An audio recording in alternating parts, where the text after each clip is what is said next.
Janelle Patton, uma jovem australiana vibrante em busca de um novo capítulo em sua vida, tornou-se a figura central de um mistério que destruiria a sensação de segurança da ilha. Antes do seu assassinato, a ilha não vivenciava algo assim há 150 anos. Mas agora tudo mudou. A investigação do seu assassinato se tornou um dos casos de maior destaque na história da ilha.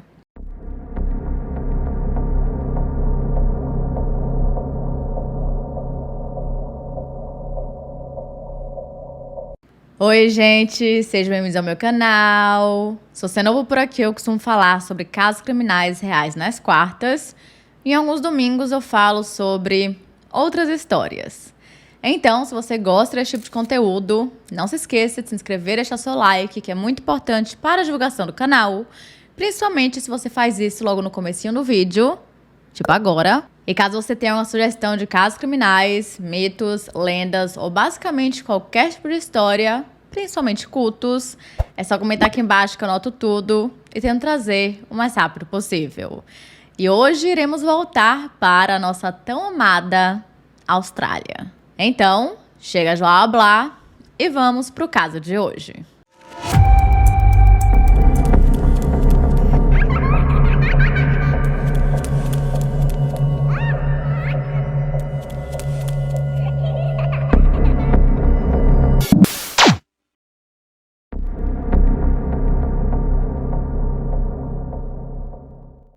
A ilha de Norfolk é um pedaço do paraíso no Pacífico Sul e fica entre a Austrália e a Nova Zelândia. A área total da ilha é de apenas 34 metros quadrados, com a população de cerca de 2.000 pessoas.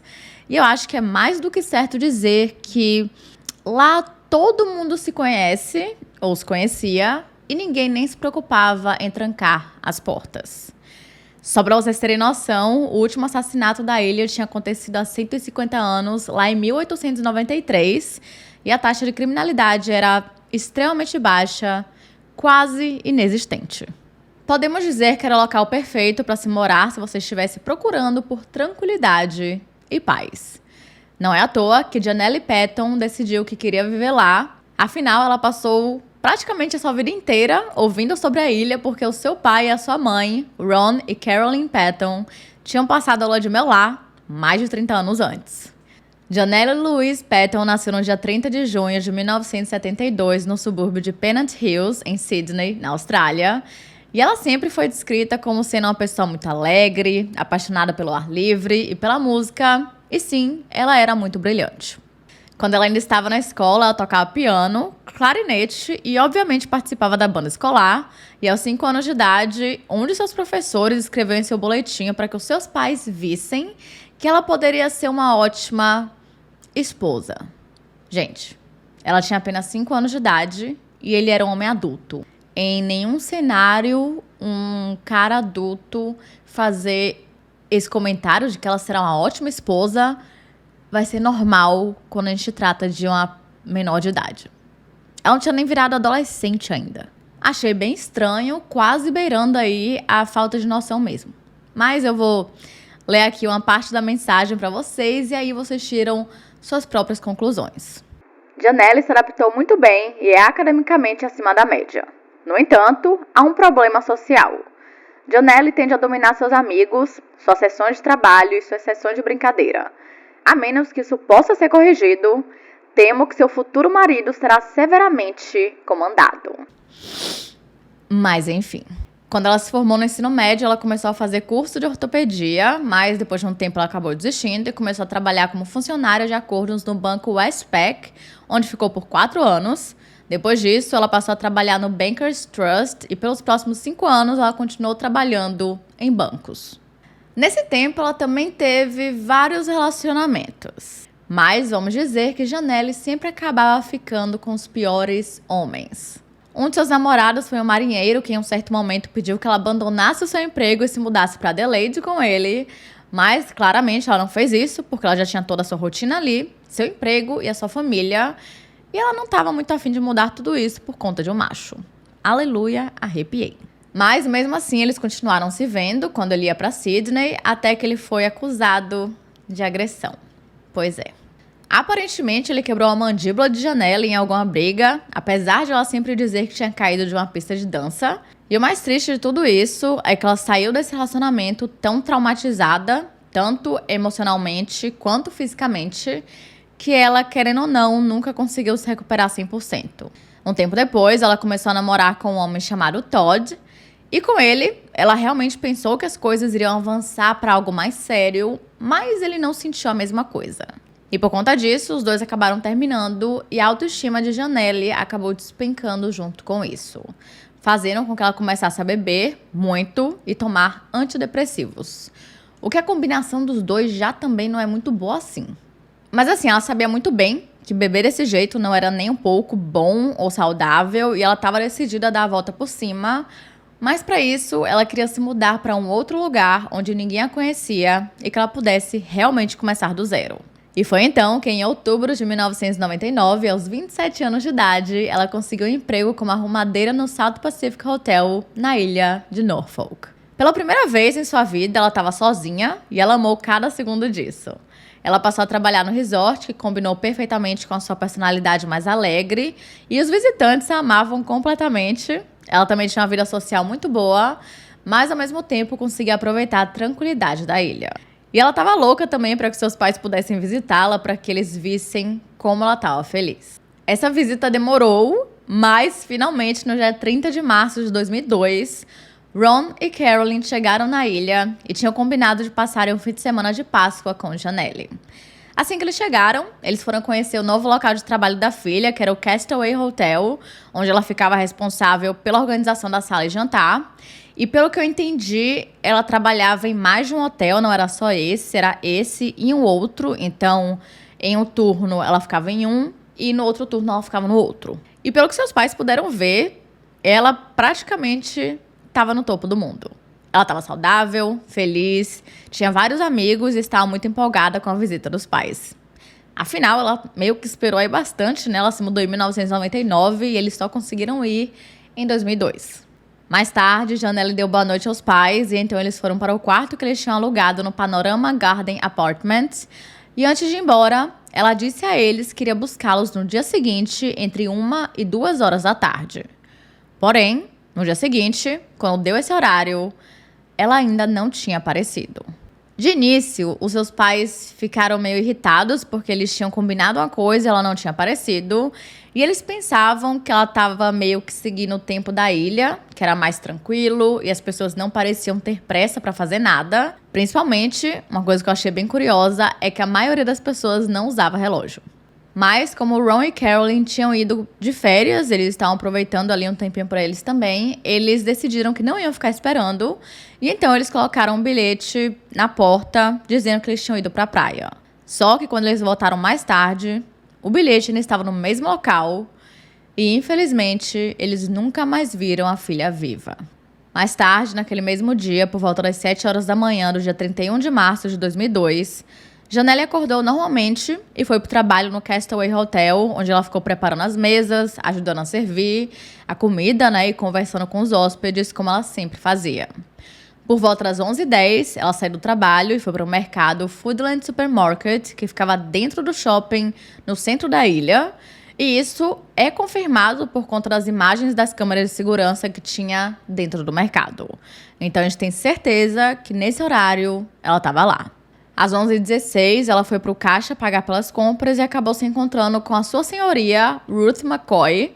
E como ela tinha acabado de comprar ovos de Páscoa exatamente para Ruth e para sua família, ela aproveitou, né, que já estava ali, então ela deu os presentes e desejou Feliz Páscoa. Nessa época, só para vocês entenderem um pouco, Janelle morava em uma pequena casa nos fundos da casa de Ruth, na Allendale Drive, que, por sinal, eu demorei 50 mil anos para conseguir encontrar exatamente onde ela morava, porque eu só encontrei essa informação em um livro muito específico, que eu vou deixar tudo aqui na descrição para vocês, mas eu faço tudo para mostrar para vocês, entendeu? Exatamente os pontos que tudo aconteceu para a gente conseguir ter uma noção melhor também até de tempo, de onde ela estava, para onde ela foi, fica mais fácil. Então, de acordo com seu marido de Ruth, ele viu Janelle chegando em casa às 11h30 da manhã. Poucos minutos depois, ela saiu vestindo roupas esportivas e começou a sua caminhada diária, onde ela sempre seguia o mesmo caminho. Nessa caminhada, ela passava pela Rudy Hill Road até o Queen Elizabeth Lookout e acredito que de lá ela fazia o caminho reverso e voltava para casa. Uma outra mulher chamada Maria Fawcett, que morava na última casa antes do Queen Elizabeth Lookout, também afirmou ter visto Janelle na área e disse que ela estava conversando com uma ou duas pessoas dentro de um carro. Alguns minutos depois, uma mulher que estava tentando colocar o filho para dormir no carro passou por Janelle e mais ou menos 10 minutos depois ela deu a volta, passando pelo mesmo local, mas já não tinha mais ninguém. Por volta da mesma hora, uma mulher chamada Kathleen Wheeler, que estava passando pelo mesmo local, ela viu um sedã de cor clara no fim da Ruth Hill Road e ela disse que o motorista, que era um homem, não tinha pelos faciais, tinha um rosto redondo e cabelos curtos e claros. E também disse que ele não parecia estar sentado reto e as outras duas pessoas que estavam lá dentro estavam sentadas o mais longe possível uma da outra. E isso ela achou estranho, porque realmente é um pouco estranho, mas poderiam ter diversas explicações para isso. E na época ela não conhecia Janelle, mas depois que ela viu uma foto dela, Kathleen acreditava que poderia ser a mesma pessoa. Mais tarde, às 11h45, dois homens que estavam em uma das casas na mesma rua, Rudy Hill Road, tomando chá, conversando um pouco, eles acabaram ouvindo um barulho que eles descreveram como sendo muito parecido com o choro de uma criança. Por conta disso, ele apenas achou que fosse seu irmão chegando em casa com os filhos, mas quando ele saiu para falar com as crianças, não tinha ninguém lá. Ele até tentou olhar ao redor para ver se ele via ou ouvia mais alguma coisa suspeita, mas foi apenas isso. Logo abaixo do Queen Elizabeth Lookout fica o Norfolk Island Golf Club, e por volta do mesmo horário, dois homens que estavam dentro do clube ouviram um grito muito alto e outro homem que estava mais afastado jogando também ouviu um grito. Mas, como depois não teve mais nada, meio que todo mundo continuou o que estava fazendo. E foi por volta daí, nesse mesmo horário, que os pais de Janelle voltaram para o apartamento e encontraram um bilhete no mesmo local. O que eles não imaginavam era que a esse ponto, Janelle já estava morta. Ainda no mesmo dia, um casal foi junto com seus dois filhos visitar Cockpit Waterfall Reserve, que fica mais ou menos a 6 quilômetros de distância da Rudy Hill Road. E enquanto apreciavam a vista, a família percebeu que tinha deixado a câmera no carro. Então, eles pediram que o filho de 14 anos fosse lá buscar. E no caminho, ele passou por uma lona preta que parecia estar cobrindo uma pessoa. Só que, como ele apenas imaginou que fosse alguém dormindo, tipo um morador de rua, ele seguiu seu caminho normalmente e não mencionou nada disso para os seus pais. O que eu entendo, mas, nossa, é muito frustrante, porque caso ele tivesse dito alguma coisa, teria muita chance de que seus pais fossem lá olhar o que era, para ver se a pessoa estava bem, e eles encontrariam o corpo de Janelle Patton. Mas, como isso não aconteceu, ela ficou ali por mais algumas horas, e infelizmente, naquela tarde, teve uma chuva muito forte na ilha, e se você já acompanha o canal há um certo tempo, você sabe muito bem que isso era a pior coisa que poderia acontecer, porque a água limpa evidências. Por conta da chuva, a região do Cockpit ficou perfeita para que 4 meninos decidissem ir para lá às 3h57 da tarde e ficassem de boa, escorregando pela colina em suas pranchas. E eles até usaram uma câmera para filmar o dia e em algumas dessas imagens dá para ver a lona preta no fundo enquanto eles brincavam. E o corpo de Janelle só foi realmente descoberto por 2 turistas da Nova Zelândia às 6h15 da noite. E, imediatamente, eles entraram em contato com a polícia. Enquanto tudo isso estava acontecendo, às 4h13 da tarde, os pais de Janelle, Ron e Carolyn, eles tentaram ligar para a filha diversas vezes para ver se eles descobriam onde ela estava e se tinha acontecido alguma coisa, mas eles nunca tiveram resposta. Então, eles foram até a sua casa e a primeira coisa que eles viram foi o seu carro, que estava com a janela do motorista aberta e, por conta da chuva, estava todo encharcado. Já a sua casa estava com a porta destrancada, mas a gente já sabe que isso é normal na ilha, porque ninguém trancava, então isso também não é nenhum parâmetro para nada, no caso de hoje. E ao olharem dentro, eles também não viram nada de estranho e decidiram ficar ali esperando pela filha. Vai que ela tivesse ido em algum lugar rapidinho e daqui a pouco ela aparecia. Alguns minutos depois, uma amiga de Janelle também apareceu e quando ela descobriu o que estava acontecendo, ela ligou para o trabalho de Janelle, o Castaway Hotel, para ver se ela já tinha voltado para o segundo turno, mas a resposta foi que não. Como essa amiga sabia sobre as caminhadas que Janelle costumava fazer e sabia exatamente o percurso que ela sempre fazia, ela, juntamente com Ron e Carolyn, decidiram seguir pelo mesmo caminho para ver se tinha tido algum tipo de acidente ou algo do tipo, mas, novamente, nada. Mais tarde, Ron e Carolyn voltaram para o quarto que tinham alugado e contaram ali toda a situação para o gerente. E na mesma hora ele começou a ligar para vários lugares perguntando por Janelle, mas ninguém tinha visto depois que ela saiu do trabalho. E mais uma vez, os seus pais voltaram para sua casa e foi então que eles viram Ruth McCoy e o seu marido, que eram os senhorios de Janelle. E só nessa conversa que eles descobriram que Janelle tinha passado no mercado e que ela realmente tinha saído para fazer a tal caminhada. E nessa hora, Ruth achou que era melhor eles ligarem para a polícia logo, porque claramente tinha uma coisa muito errada acontecendo. Essa ligação foi feita às 7h50 da noite e como o corpo de Janelle já tinha sido encontrado, os policiais pediram que eles fossem para a delegacia o mais rápido possível. E ao chegarem lá, a primeira pessoa que foi falar com eles foi o médico legista. E isso nunca é um bom sinal. Mas antes de receberem aquela notícia terrível, os investigadores pediram a Ron e Carolyn que dessem uma descrição de Janelle. E só depois disso que eles disseram que um corpo havia sido encontrado e que antes de qualquer coisa, qualquer ligação ou qualquer próximo passo, eles precisavam identificá-lo. E não demorou muito tempo até que o corpo que havia sido encontrado no cockpit pertencia a Janelle Patton após Ruth McCoy fazer a identificação. Pouco tempo depois, metade da ilha já sabia o que tinha acontecido e estava todo mundo em completo e absoluto choque. Esse tipo de coisa, como eu falei pra vocês, não acontecia por ali e locais onde crimes não costumam acontecer não tem o melhor time de policiais, vamos dizer assim.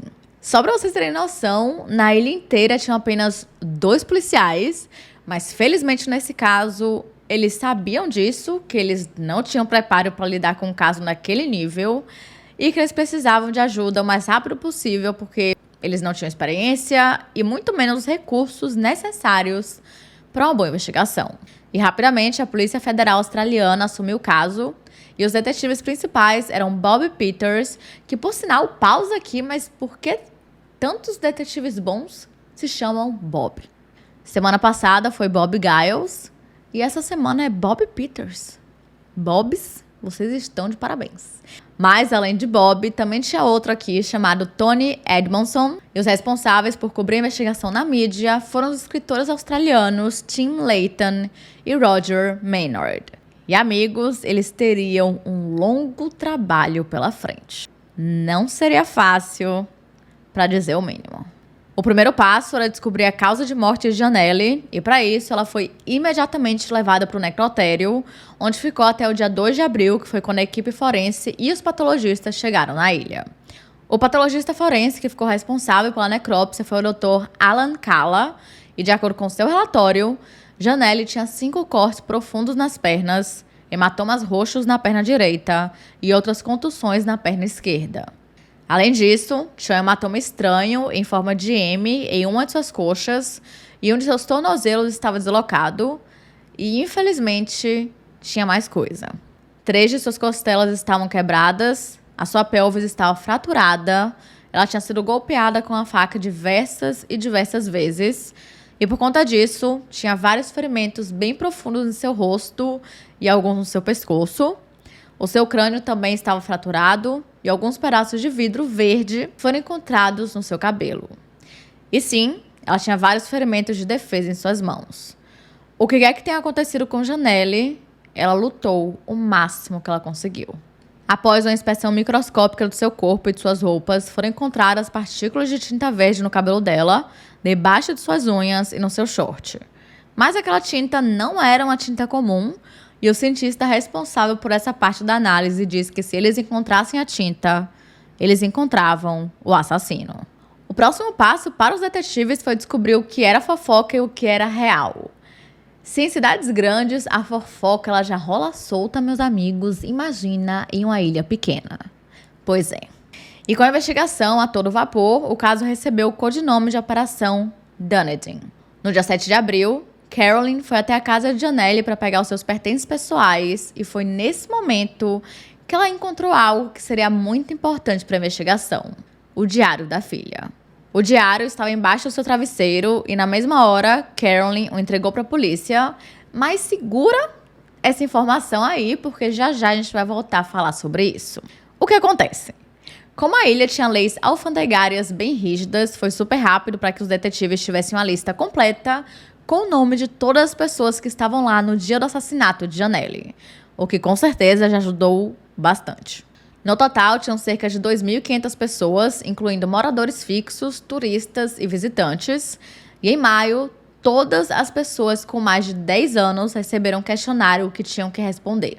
Nesse questionário, tinham perguntas bem simples, tipo o que a pessoa estava fazendo no dia do crime, se conheciam Janelle pessoalmente, se a tinham visto naquele dia e se tinham alguma informação extra para adicionar. Só que aquela coisa, nem todo mundo está tão disposto a ajudar assim.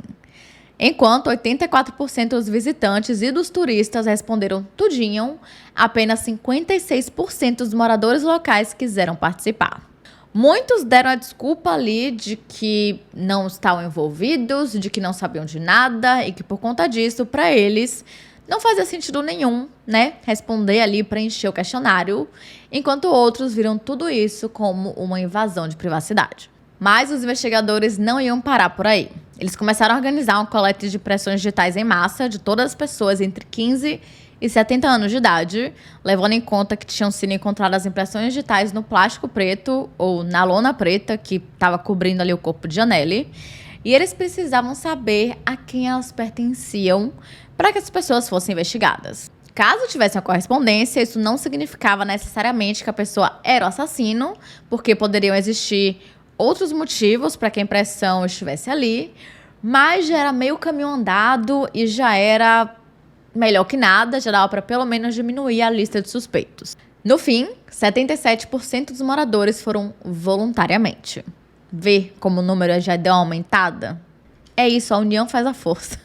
Querendo ou não, quando acontece um crime desse jeito em um lugar tão pequeno, é normal que as pessoas comecem a apontar os dedos umas para as outras. E nesse caso não foi diferente. Todo mundo suspeitava de todo mundo. Mas, antes de continuarem com o que já tinham, a polícia passou a montar ali toda a linha de tempo do último dia de Janelle viva, que eu já falei pra vocês, então não vou repetir pra não ficar cansativo. Já é um vídeo grande, então, né? Já deu pra vocês entenderem. E enquanto eles faziam a busca pelo percurso que ela sempre fazia nas caminhadas, eles encontraram um óculos de sol quebrado que pertencia a ela, e eles sabiam disso porque tinha uma fotografia, acho que do mesmo dia, do dia anterior, que ela estava usando o mesmo óculos. Mas, por conta da chuva, os detetives tinham pouquíssimas evidências. Pouquíssimas mesmo. E foi por volta desse momento que Carolyn Patton encontrou o diário da filha e o entregou para os investigadores. Foi através dele que começaram a surgir os suspeitos do caso. Apesar de Janelle ter ido para a ilha de Norfolk em busca de um recomeço, sem ex-namorados e sem lembretes constantes do seu passado, lá ela também se deparou com alguns dramas. Ela sempre foi muito extrovertida e alegre, mas nem todo mundo gostava disso. Praticamente todos os dias, desde o dia que ela chegou na ilha, ela escreveu no diário, o que foi ótimo para a investigação, porque com base nisso já conseguimos aí ter ideia de muitas coisas que a gente não saberia, mas curiosamente ela parou completamente um mês antes do seu assassinato, o que é minimamente interessante. Em maio de 2004, mais de 2 anos após o crime, o detetive Bob Peters continuava na saga de encontrar o assassino, e a tarefa não estava sendo nem um pouco fácil porque parecia que os moradores da ilha queriam se proteger. Ou seja, ninguém abria a boca. Então, as autoridades decidiram realizar um inquérito e foi durante ele que Bob revelou publicamente que tinha chegado a uma lista com 16 suspeitos. Os 2 primeiros, obviamente, foram os pais de Janelle, considerando que eles chegaram na ilha 24 horas antes do assassinato da filha. E, querendo ou não, as pessoas mais próximas sempre são as primeiras a serem interrogadas. Mas não demorou muito tempo, na verdade foi bem rápido para que eles fossem liberados, porque eles foram bem cooperativos com a investigação e fizeram tudo o que as autoridades pediam. E além disso, não tinha absolutamente nada que os ligassem ao crime, e muito menos o motivo. E aqui que eu já indico a você, se você quiser pegar assim um chazinho para ouvir a escadaria assim do completo e absoluto caos, esse é o momento, porque tem muito drama. E a gente começa esse drama já com a nossa próxima suspeita, que era uma mulher chamada Susan Fields, que foi uma das pessoas que apareceu no diário. As duas se conheceram pouco depois de Janelle se mudar para a ilha, lá em 1999, e foi Susan quem a ajudou a encontrar um lugar para ficar, porque ela tinha um vizinho chamado Charles Mangere, que tinha um quarto vago em sua casa, então por que não? Mas essa alegria e felicidade, essa amizade bonita, assim, não durou muito tempo não, porque Janelle descobriu que Susan, que era casada e tinha um filho de 10 anos, estava tendo um caso com ninguém mais, ninguém menos que o próprio Charles. Tudo poderia ter, acabado aqui, mas Janelle decidiu confrontar Susan sobre isso, o que fez com que elas brigassem feio. E, como resultado, ela foi expulsa da casa de Charles após apenas uma semana. E depois disso, as duas meio que passaram a se odiar completamente. Só pra vocês terem noção, em agosto de 2000, elas tiveram uma briga bem pesada em um bar. E, como resultado, Susan foi acusada de agressão. Então, assim, não é à toa que ela se tornou uma das suspeitas no assassinato de Janelle. No dia do crime, enquanto Susan disse que não saiu de casa antes das 1h30 da tarde para ir para academia, o seu marido insistiu que ela saiu por volta das 11. E mais, uma testemunha chegou a dizer que viu Susan dirigindo pela Rudy Hill Road, que, para quem não se lembra, foi a rua onde Janelle foi vista pela última vez. Mas, como não tinha evidências de que elas tivessem tido qualquer tipo de contato direto no dia 31 de março de 2002, e como a impressão digital de Susan não bateu com nenhuma das encontradas no saco preto que estava cobrindo o corpo, ela meio que foi descartada como suspeita. Mas, se Susan Fields tinha sido uma suspeita, Charles Mangere também era. Afinal, ele era ali o amante e 50% da causa da motivação da briga das duas. De acordo com Charles, ele não expulsou Janelle de sua casa por conta do caso, e sim porque ela ficava acordada até tarde, bebendo e ouvindo música muito alta. Aparentemente, ela também ficava implicando com ele por conta de sua dieta e chegou a arrancar o telefone da parede porque ele não parava de tocar durante a madrugada e isso a incomodava. Então, juntando tudo isso e vendo que a convivência não iria ser muito fácil, ele pediu que ela saísse. Mas calma, nada é tão simples assim. A polícia recebeu vários telefonemas sobre Charles no dia após o crime. Ou melhor, nos dias após o crime. Onde muitos disseram que tinha um pequeno incêndio no quintal dele, exatamente no dia do assassinato.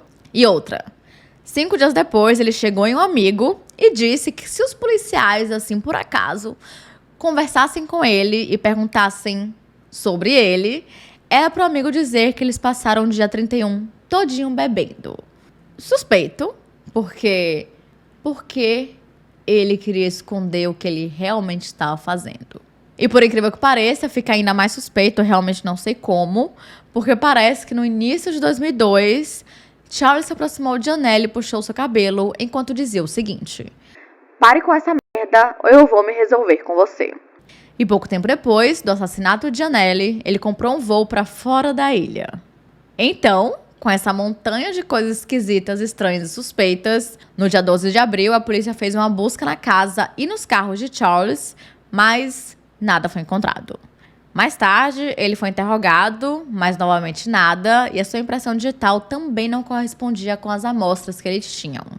E vamos para o próximo suspeito, porque tem muito suspeito pela frente. E nesse caso, era o irmão de Charles, Paul Mangere, mais conhecido apenas como Jep. Quando Janelle saiu da casa de Charles, ela passou a morar com ele. E na época, Jep era um viúvo de 50 anos de idade que estava cuidando sozinho dos 4 filhos. E depois que ela se mudou, os dois começaram a se dar muito bem. Tão bem que começaram a ter algo mais sério. Só que enquanto ela queria avançar ainda mais, ele não queria a mesma coisa. Mas mesmo assim, eles continuaram namorando por um tempo. Porém, os seus filhos não estavam muito felizes com isso, principalmente a filha mais velha de Jep, de 19 anos de idade, chamada Dana Mangere. Parece que ela não gostava muito de Janelle e de sua personalidade possessiva, de acordo com ela. E por conta disso, elas viviam entrando em conflitos e discussões e pequenas brigas, até que chegou um momento em que as coisas estavam tão tensas que Jepp teve que escolher um lado e, obviamente, ele escolheu a sua família. Então, Janelle saiu da casa para que as coisas se acalmassem, mas os dois continuaram um relacionamento ali mais ou menos por mais 6 meses, onde ele a visitava 3 vezes por semana. Mas em agosto de 2001, Jepp terminou o relacionamento e em setembro ele estava namorando com uma outra mulher chamada Robin Murdoch, que era diretora executiva da administração da ilha, onde ele também trabalhava. Aparentemente, não sabemos, ele já estava traindo Janelle com Robin e quando eles começaram a namorar, ela obviamente ficou com muita raiva, só que ela não aceitou o fim do relacionamento tão bem assim. Ela começou a ir até a casa de Jepp super cedo para tentar falar com ele, sendo que em algumas ocasiões ela ia bêbada. Ela também ligava para ele o tempo todo, tipo assim, o tempo todo, e em um certo dia os dois tiveram uma briga grande onde Jepp disse que iria ligar para a polícia.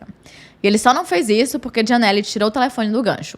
Além disso, ela chegou a ir na casa de Robin umas 3 vezes e vivia ligando pro casal.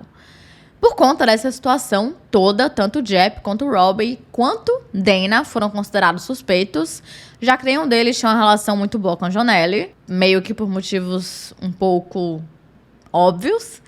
E quando o Jepp foi interrogado, ele disse que Janelle realmente era uma pessoa bem possessiva, complicada de se conviver e um tanto quanto grudenta. Mas ele não conseguia imaginar uma pessoa ou quem seria capaz de matá-la, porque ela era um pouco irritante, talvez, passava um pouco do ponto, mas ela não era uma pessoa má, sabe? Tipo, dava pra você ver claramente isso.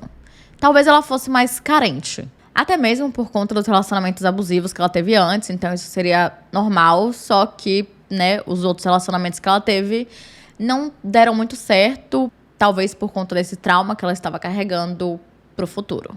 Jepp até tentou incentivá-la a voltar para Sydney, já que as coisas estavam complicadas na ilha, e a última vez que eles se falaram foi 6 semanas antes do crime. Com o tempo, começaram a surgir alguns rumores de que Robin tinha sido vista dirigindo pela Rudy Hill Road no dia do assassinato, mas ela negou isso, e após os dois darem as suas impressões digitais e elas não corresponderem com as amostras, eles também foram liberados. E claro, Dana também foi interrogada, mas ela disse que não gostava de Janelle mesmo e até admitiu que já teve vontade de bater nela, mas que nunca tinha feito nada. E a sua impressão também não bateu com a amostra. O próximo suspeito foi Laurie Quintal, mais conhecido como Bucket, que também foi um namorado de Janelle.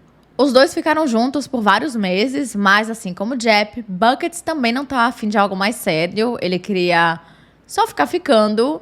E além disso, ele também era um completo e absoluto babaca. No dia dos namorados, os dois tiveram uma briga onde ele foi, sim, violento. E isso aconteceu apenas um mês antes do assassinato. Em um bilhete encontrado na casa de Janelle, ela chegou a dizer o seguinte: "Olha, Bucket, estou machucada pra caramba. Estou arrasada com tudo que você disse e fez comigo ontem à noite." A última vez que os dois se viram foi no clube RSL, que fica no centro da ilha, onde Bucket entrou em uma briga com um homem chamado Raymond Yeager, mais conhecido apenas como Tugger. E a briga começou porque Bucket acusou Raymond de visitar a casa de Janelle em algum momento, mas nada foi encontrado contra ele, e nenhuma evidência ou pista. E ele tinha, na verdade, um álibi muito forte, porque no momento do crime, ele estava no trabalho e ele deu permissão para que os policiais fizessem uma busca em sua casa e em seu carro. E não, a impressão digital não bateu com nenhuma das amostras. E o próximo da lista foi o próprio Raymond. Em seu diário, Janelle mencionou ele em dezembro de 2001, dizendo que tinha ido para alguns bares e que no fim passou a noite na casa dele, mas que eles apenas dormiram mesmo e não fizeram nada além disso. Pelos próximos dias, os dois se viram algumas vezes, mas algumas pessoas falaram que ele estava falando sobre o assassinato no dia seguinte, com a quantidade interessante de detalhes. Impressionante é a melhor palavra. Só que o que chamou mais atenção na polícia foi que pouco tempo depois ele viajou para Sydney fazendo uma escala em Perth. Ele também acabou dando permissão para que a sua casa e o seu caminhão fossem revistados e pediu para ser interrogado em Perth, E foi lá onde ele deu as suas impressões digitais, tranquilamente, sem problema nenhum. E mais tarde foi descoberto que essa viagem dele já tinha sido programada antes do crime e que ele apenas foi visitar o seu filho e a ex-esposa. E mais uma vez, nenhuma evidência foi encontrada contra ele. E seguimos para o próximo suspeito, Michael Prentice. A primeira vez que ele apareceu no diário foi depois de os dois terem um encontro em um café. E mais tarde, um funcionário do Castaway Hotel disse que Michael ficava ligando o tempo inteiro pro hotel antes da morte de Janelle. Esse mesmo funcionário já tinha tentado alertar Janelle sobre Michael, dizendo que a melhor coisa que ela poderia fazer era ficar longe. E até onde sabemos, os dois nunca tiveram problemas e eles nunca namoraram. Parece que Janelle falava com Michael sobre seus problemas e os seus relacionamentos. E no dia do crime, ele tinha um álibi e nenhuma evidência foi encontrada. O 11º suspeito, sim, a gente já falou de muita gente, foi Kim Friend. No dia do crime, ele foi visto dirigindo pela Rudy Hill Road às 11h45 da manhã e dentro do seu carro tinha um homem e uma mulher que parecia com Janelle. E após o assassinato, ele foi visto com arranhões nos braços e em seus pulsos, mas ele tinha um álibi mega sólido, por incrível que pareça. As pessoas que estavam dentro do seu carro naquele dia eram um casal e ele estava sendo o guia turístico deles. Já os seus ferimentos, eles aconteceram quando ele estava trabalhando com arame farpado. E finalmente foi encontrada uma correspondência com uma das amostras de DNA.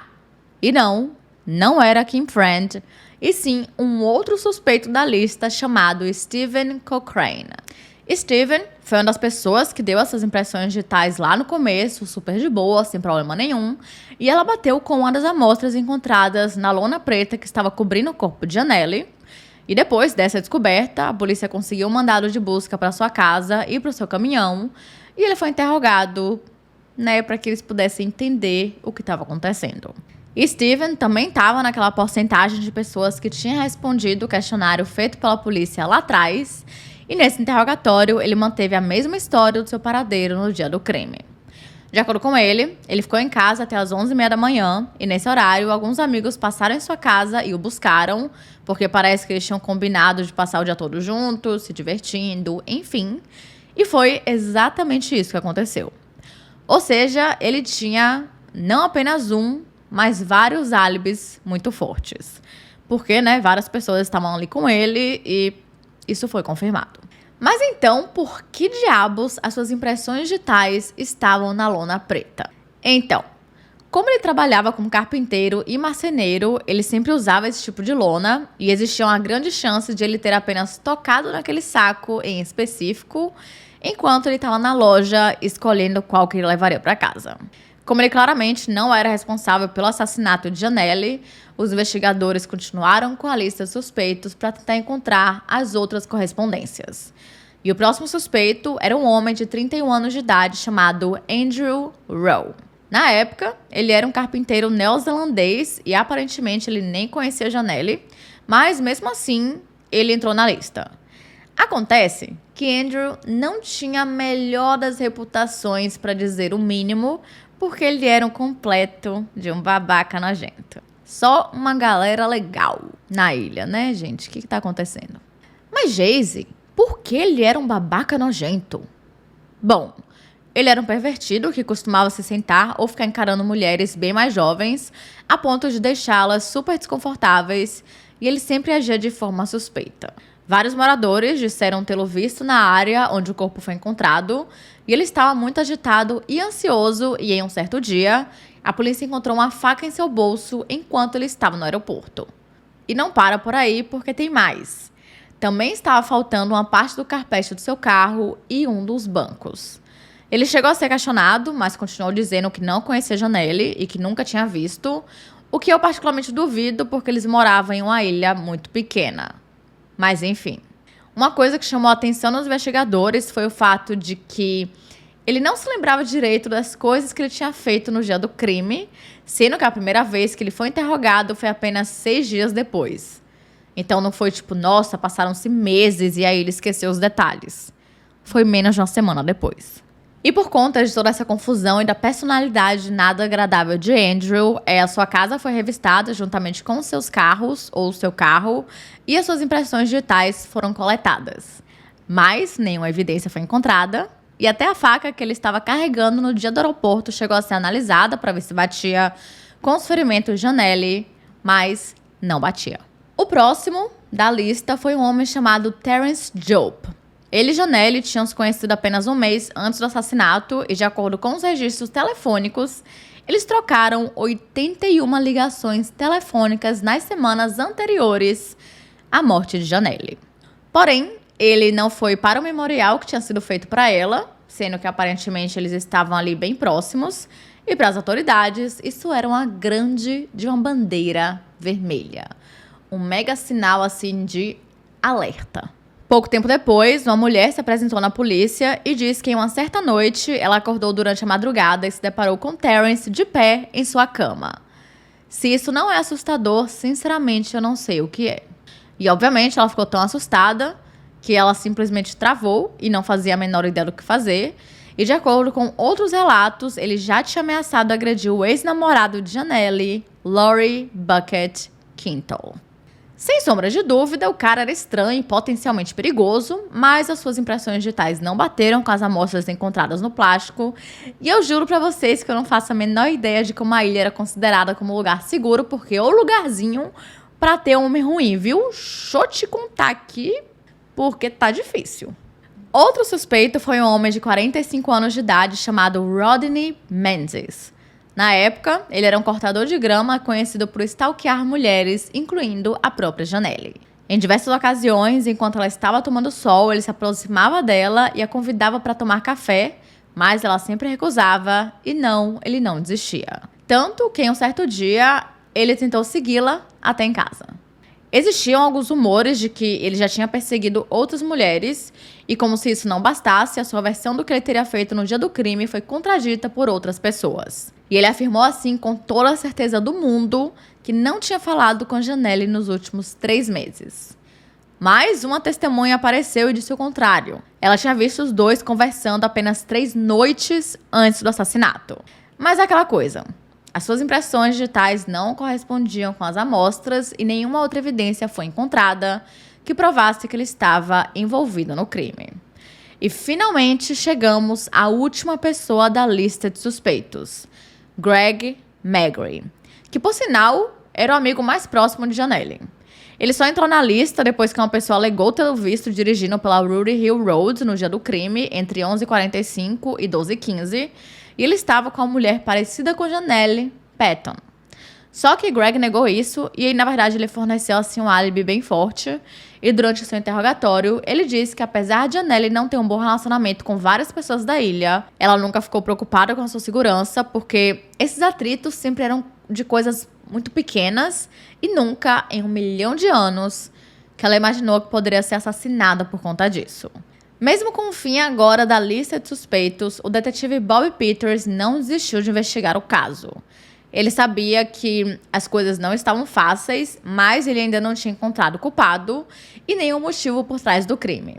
E eu posso afirmar a vocês que se um detetive é bom, ele vai usar todos os recursos para resolver um caso. Pode ser que o caso nunca seja solucionado por falta de evidências, mas a parte dele, ele fez. E por isso, Bob Peters e Tony Edmondson merecem todo o reconhecimento desse mundo, porque eles fizeram um trabalho incrível. Mas vamos voltar pro foco. Em 2004, parecia que o caso ainda demoraria para ser solucionado, mas isso mudou completamente quando eles tiveram outra correspondência com uma das amostras de impressões digitais. E para o choque de todos, não pertencia a ninguém da lista de suspeitos. Mas, chocantemente, eles a tinham esse tempo todo guardada em um arquivo policial.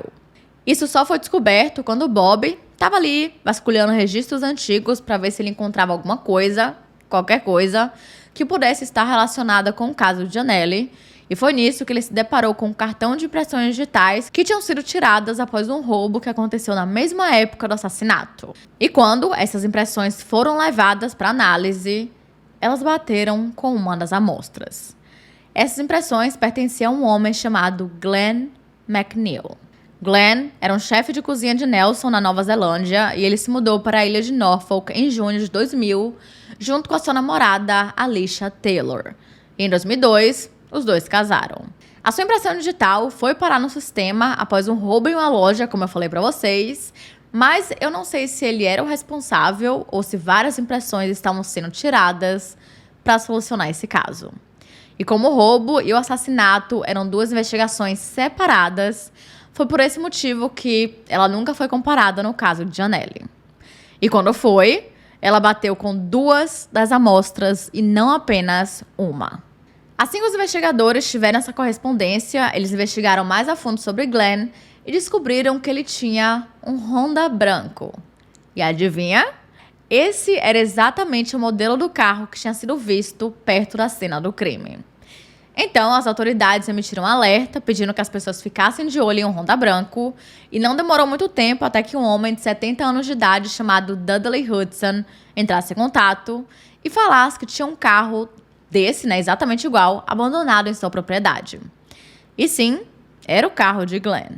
A esse ponto, né, já tinham se passado alguns anos desde o caso do assassinato de Janelle e Glenn já tinha voltado para Nova Zelândia, tinha se separado de Alicia e estava namorando com uma outra mulher.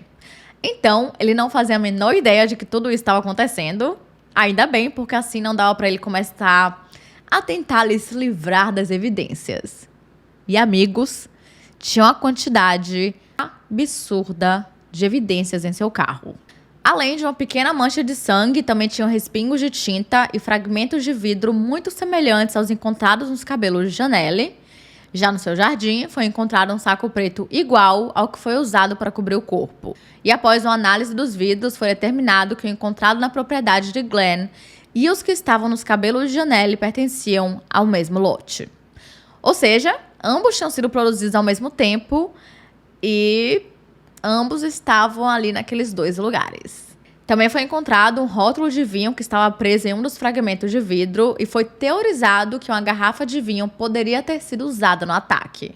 Ainda no carro, mais especificamente no porta-malas, tinha uma amostra de cabelo, mas como ele estava sem raiz, a amostra teve que ser enviada para um laboratório lá da Pensilvânia, nos Estados Unidos, para que fosse feita uma análise de DNA mitocondrial, que é uma das coisas mais sensacionais desse mundo. Afinal, dá para fazer uma análise com uma quantidade muito menor, porém, não dá para saber a identidade da pessoa com ele, mas como as mitocôndrias possuem o DNA materno, já é melhor que nada.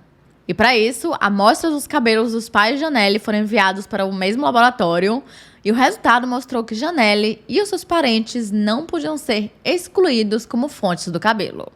Como vocês podem ver, não é a coisa mais precisa do mundo, mas dá ali um norte na investigação. E esse foi o último fator com que fizesse que Glenn McNeil saísse da lista de pessoas de interesse para o principal suspeito do caso. E lá foi ele para a sala de interrogatório com Bobby Peters e Tony Edmondson. E ele tinha uma história. Claro que ele tinha. Assim que Glenn entrou na sala, os detetives explicaram toda a situação e falaram sobre as evidências que tinham encontrado e que se ele não quisesse falar, estava tudo bem, mas se ele falasse, tudo iria ser usado como evidência. E para a surpresa de todos, ele começou a confessar tudo. Quer dizer, mais ou menos. De acordo com Glenn, na manhã do dia do crime, ele tinha fumado ali a verdinha e logo em seguida ele começou a dirigir. Só que em um certo momento, quando ele abaixou para pegar um cigarro, ele acabou desviando e batendo em alguma coisa, que no caso era um corpo. O mais louco de tudo é que ele confessou tão rápido que não deu nem tempo de os detetives ligarem a câmera. Então, outro detetive foi anotando toda a declaração e depois Glenn teve que ler, né, e confirmar se era realmente aquilo ali que tinha acontecido. Mas os detetives ainda tinham mais perguntas e dessa vez deu tempo de ligar a câmera e só depois de tudo isso que Glenn pediu por um advogado. Como no momento o seu advogado não estava disponível, lhe foi oferecido um outro advogado, mas ele recusou e disse que contanto que o seu advogado estivesse com ele no tribunal no dia seguinte, era tudo que ele precisava. E então, ele concordou em continuar com o interrogatório. De acordo com a sua versão, depois que ele percebeu que tinha atropelado uma pessoa, que no caso era Janelle, ele colocou o corpo no porta-malas, achando que ela estava morta, e foi lá onde ela ficou pelas próximas 2 horas. Depois disso, ele começou a ouvir alguns gemidos vindos do porta-malas, só que como ele achou que tinha ido longe demais para simplesmente levá-lo para o hospital, ele pegou uma faca de 15 centímetros e a atacou.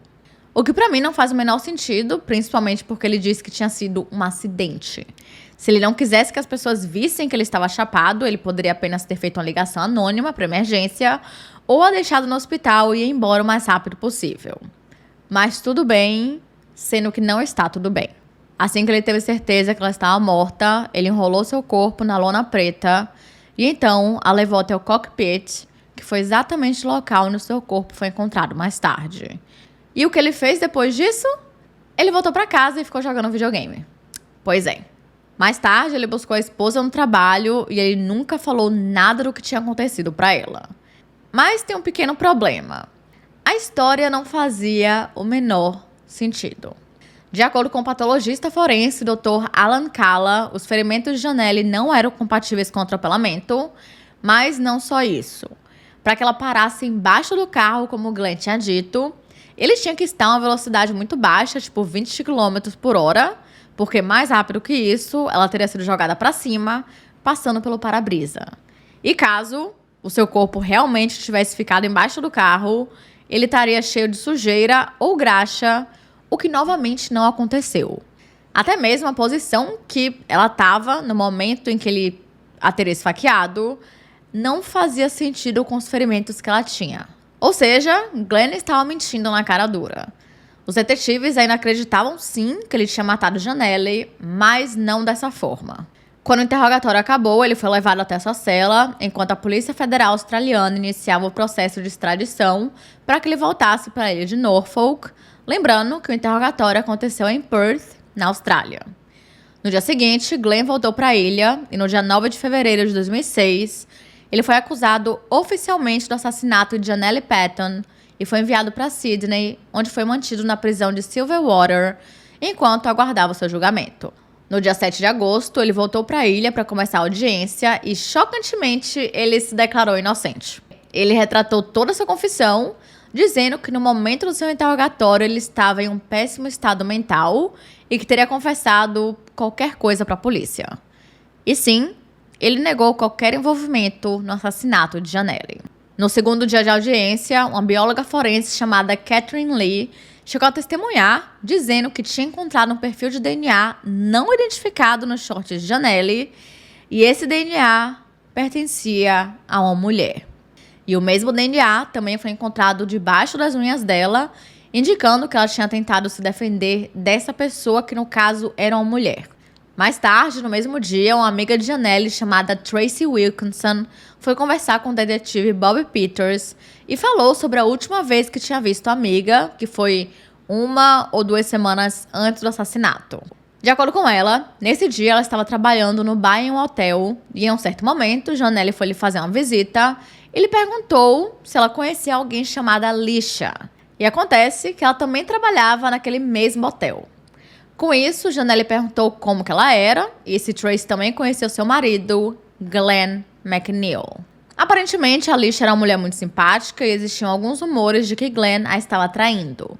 Mas, quando Tracy perguntou a Janelle por que ela queria saber disso, ela não respondeu e apenas mudou de assunto. Mas não foi só isso que Tracy presenciou e achou estranho. No dia do assassinato, ela também estava trabalhando no hotel quando ela ouviu um grito muito alto. E como ela ficou curiosa e assustada, ela foi tentar descobrir o que era. E foi nesse momento que ela viu a Alicia indo em direção a alguma pessoa que estava atrás de uma moita. Tracy então chegou a chamá-la e quando ela se virou, ela estava com uma mancha que parecia sangue em seu casaco. Só que quando Tracy disse que ela estava sangrando, a Alicia apenas disse que era tinta. O motivo pelo qual ela não tinha falado nada disso lá atrás era porque ela não achava que o assassinato tivesse acontecido no hotel, já que o corpo tinha sido encontrado no cockpit, e apenas pensou que tinha interrompido uma briga entre a Alicia com Glenn. E por conta dessas novas informações, ela foi colocada para testemunhar no último dia de audiência preliminar. Porém, como a Alicia tinha testemunhado 2 dias antes, nenhuma pergunta foi feita a ela em relação ao que Tracy tinha dito, e ela negou qualquer envolvimento no crime. E com isso, ela foi liberada para voltar para Nova Zelândia e foi isso, basicamente. Mas mesmo assim, como existiam outras evidências, o juiz aprovou o julgamento e teve sim o julgamento de Glenn McNeil. Ele começou no dia 1º de fevereiro de 2007 e foi realizado na ilha, mesmo que fosse bem provável que ele tivesse um julgamento justo, já que todo mundo já conhecia o caso e as pessoas já tinham seus pensamentos formados sobre o que tinha acontecido e sobre quem eles achavam que era suspeito. E Glenn estava parecendo muito suspeito. No julgamento, a acusação chegou a dizer que a necrópsia não foi a única coisa que não correspondia com a versão contada por Glenn. A forma como as roupas de Janelle tinham sido deixadas mostrava que existia uma motivação sexual por trás do crime e elas haviam sido cortadas de dentro para fora. Só que Janelle não havia sido abusada, levando a acreditar que o seu assassino poderia ter sido uma mulher que estava tentando ali dar a entender que a motivação realmente era sexual e, consequentemente, mudando o foco para um homem como suspeito.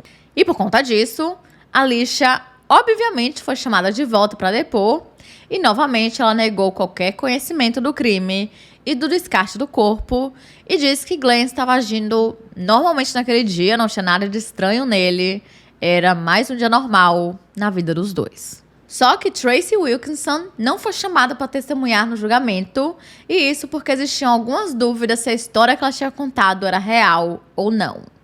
A principal dúvida era sobre o fato de ela ter esperado 4 anos para ir até a polícia e porque, lá na audiência preliminar, ela mudou a história.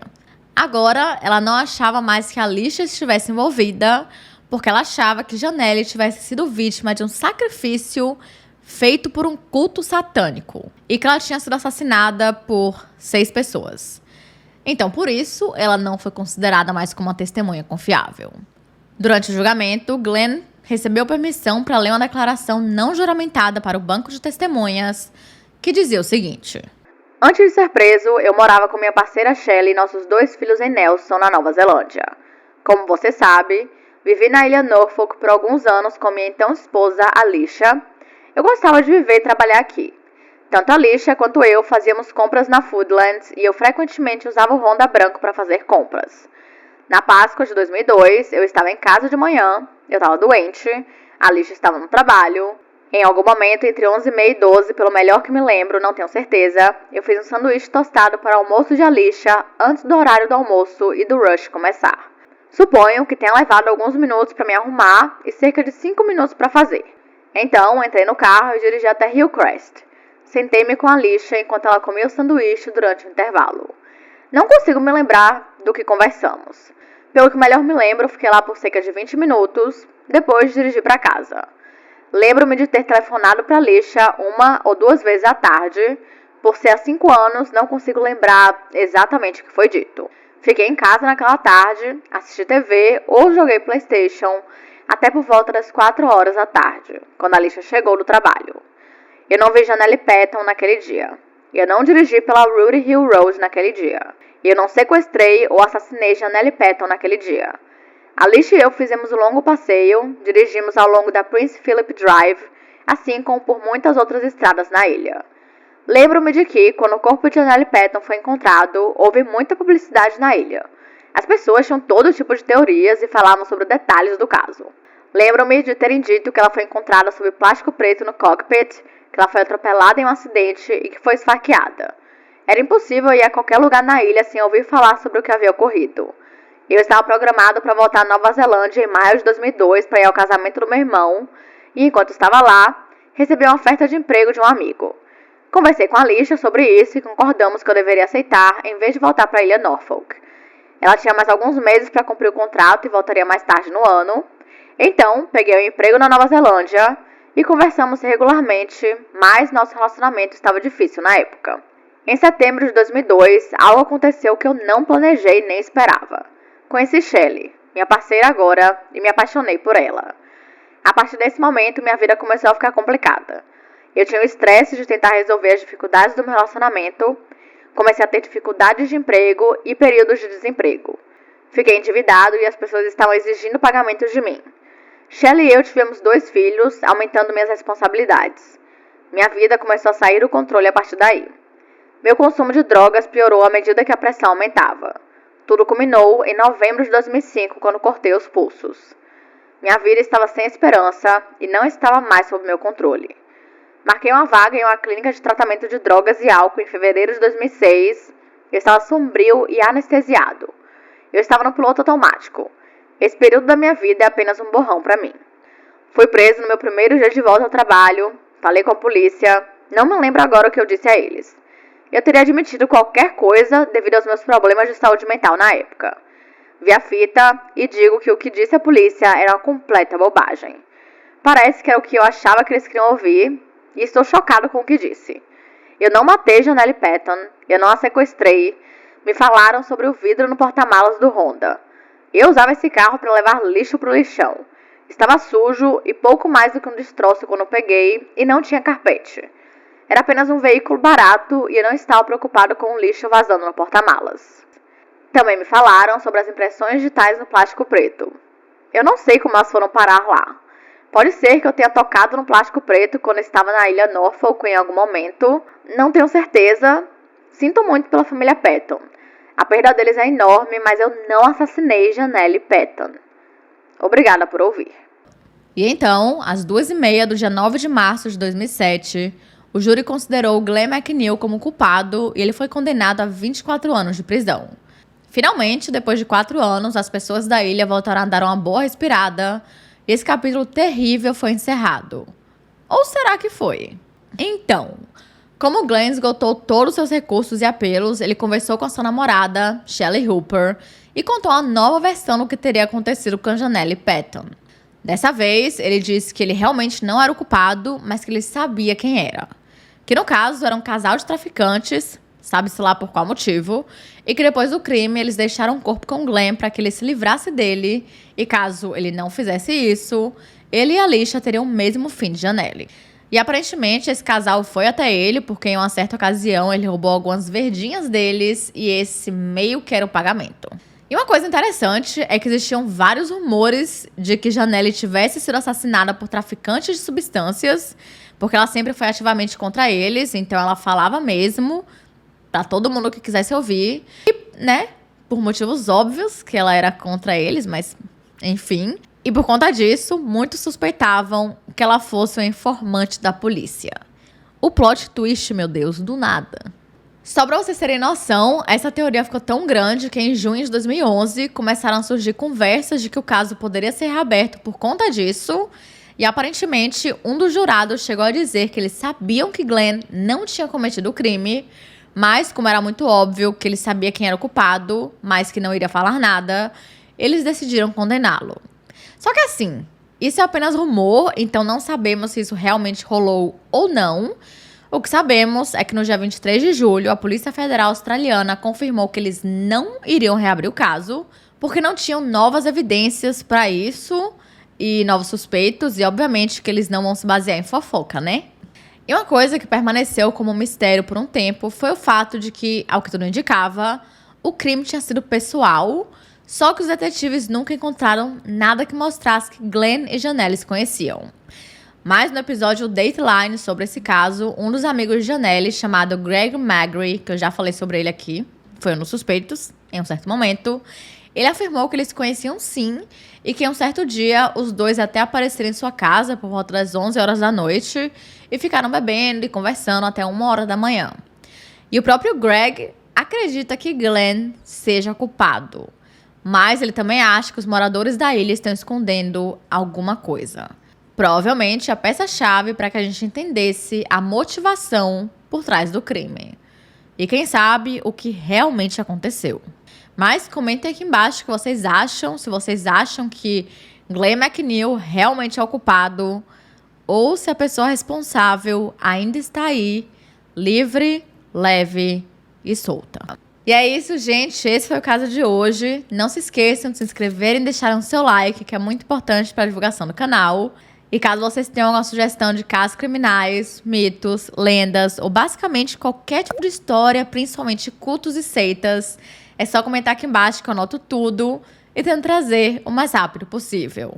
E caso você também tenha uma história real de algum caso criminal que aconteceu com você, com a sua família ou até mesmo na sua cidade, Ou quem sabe um evento mais paranormal, do jeito que a gente tanto ama, é só enviar pro e-mail dedemeianoitestories@gmail.com.